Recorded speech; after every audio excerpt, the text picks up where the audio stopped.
Shalom, grade 6. How are you today? Welcome back with Christian Education. Here, I'm Miss Kalima. I'm so happy to see you. Well, friends, before we continue our lesson, let's come to the Lord in prayer and ask for help. Let's pray together. Dear Heavenly Father, we thank you for all your blessing today. We thank you for your protection for each one of us and our family. Now we want to start our lesson. Please be with us and help us to understand our lesson today. Thank you, Lord. Today we want to learn about ibadah yang sejati. Please help us to understand so we can apply in our daily life. Thank you, Lord. In Jesus' name we pray. Amen.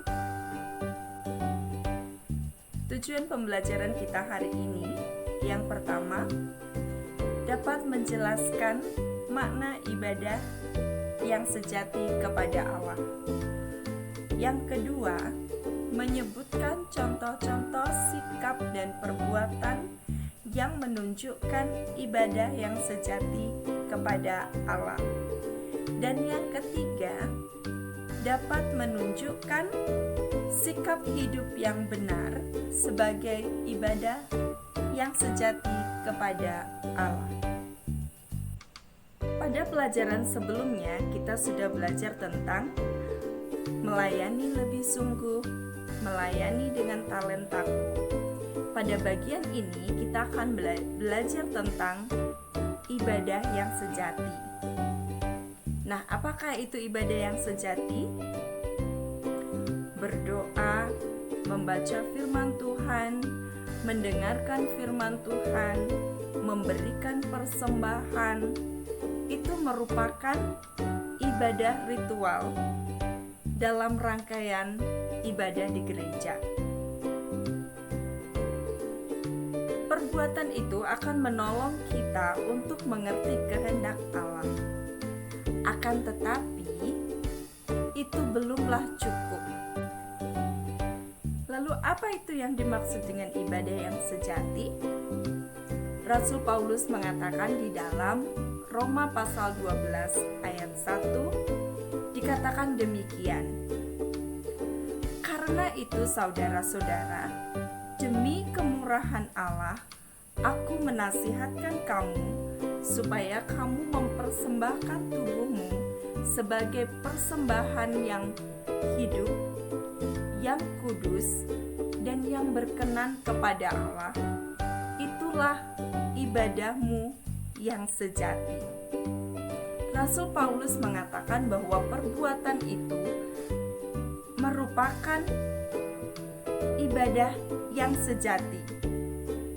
Menurut Rasul Paulus, ibadah sejati bukan hanya sekedar ibadah ritual, tetapi ibadah yang dilakukan dalam kehidupan sehari-hari. Ada banyak hal yang dapat kita lakukan sebagai bentuk ibadah yang sejati. Misalnya, bersikap jujur. Jujur dalam hal ulangan misalnya. Masa pandemi sangat sulit untuk dikontrol. Ulangan dapat dilakukan di mana saja dan tidak diketahui oleh guru. Di sini kita dapat menunjukkan sikap kejujuran. Kamu dapat melakukan pada saat ulangan dengan jujur. Terus yang kedua, bersikap rendah hati. Tidak sombong. Membantu pekerjaan orang tua. Perbuatan-perbuatan ini merupakan contoh dari ibadah yang sejati.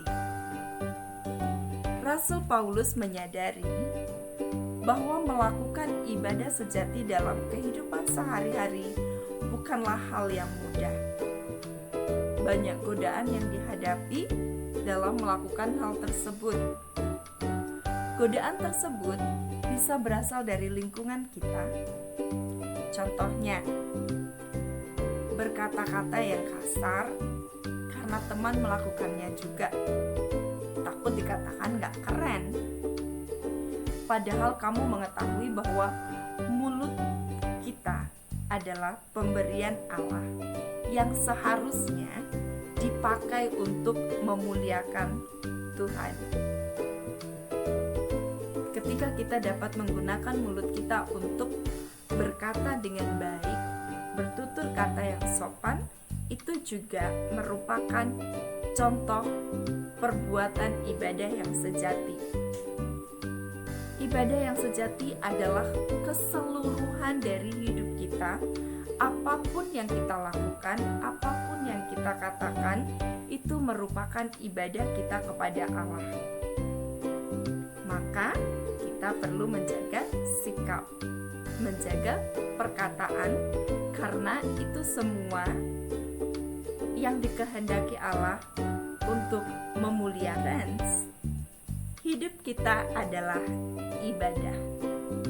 Jadi, kapan kita harus melakukan ibadah yang sejati? Tentu saja di setiap saat, dimanapun kita berada, kita harus melakukan ibadah yang sejati. Dan kapanpun waktunya. Ibadah sejati tidak dibatasi oleh tempat dan waktu. Ibadah sejati harus dilakukan dalam setiap keadaan, setiap tindakan.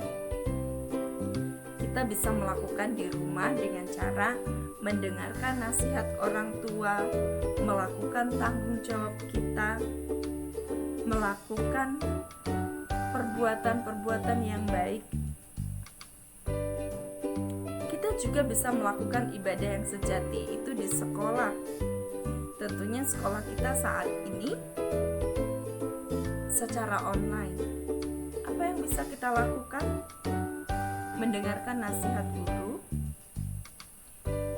masuk ke ruang Zoom tepat waktu,